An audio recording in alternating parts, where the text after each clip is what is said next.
Hello everyone, and welcome back to Chef Reviews Zombie Maps, where we do the critiquing on all the zombie maps throughout each game.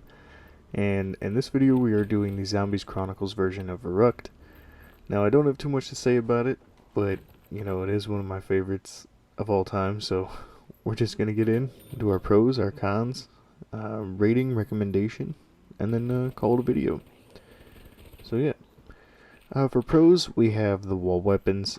They kept the STG and the MP40, which is awesome.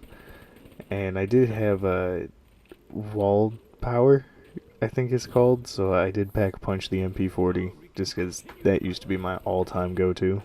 They paid homage to the Bouncing Betty thing.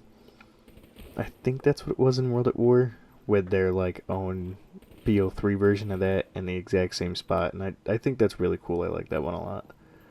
The setting for Verruckt still stands as one of my favorite settings in all of Zombies.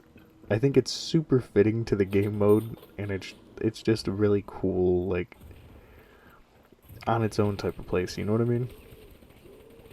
The visuals for this map looks amazing in Zombies Chronicles. All the different colored lightings, the broken bulbs, the stuff like that where there's lamps on the floor, the lighting from the windows themselves and the outside, it looks really, really good. And until playing this a ton, I didn't realize just how kind of rough the original looked. Not that it looks terrible or doesn't hold up, but it doesn't look as good as this. Obviously, with this being I think it's 10, 12, 13 years older. So, yeah. It's still kind of spooky. It's kind of a con that I'll touch on, but it still holds that spooky feeling, especially when you look at the walls and you really listen. You can hear screams and stuff every now and then, and they did a good job at keeping that atmosphere. It's also fast paced. It feels faster paced than the originals. It is lacking something we'll touch on the cons that could have made it faster paced, but I think between the tight hallways and the amount of doors and windows that the zombies can come through, it feels very quick. And it feels like rounds just go round after round after round. A lot quicker than other maps. Now for the cons, there's not too many. One of them is it's not as spooky. I think, although it does look amazing, I think because of the vibrance of the map, it doesn't look as intimidating almost as the original did.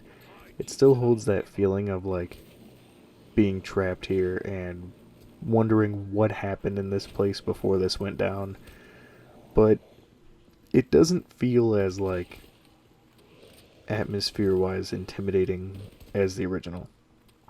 Because the original had a blandness to it that made it spooky in a way. And there's no Verruckt zombies. And if you don't know what I'm talking about, in World at War there was a type of zombie called the Verruckt zombies, and they were twice as fast, twice as strong, and they were crazy. They were super loud, and they would just take off at you at full speed, and they were super intimidating. But yeah, there's none of those. If they'd have had them, that'd have been really cool, but there's not. But overall, I'm going to rate this a 9. Super solid, one of my favorite maps of all time. And one of the few cases where I don't really know if I prefer this over the original or not. It's very hit or miss, but yeah, I definitely recommend this one, both this and the original. If you haven't played in a while, hopping back in and giving it a go. So I hope you enjoyed.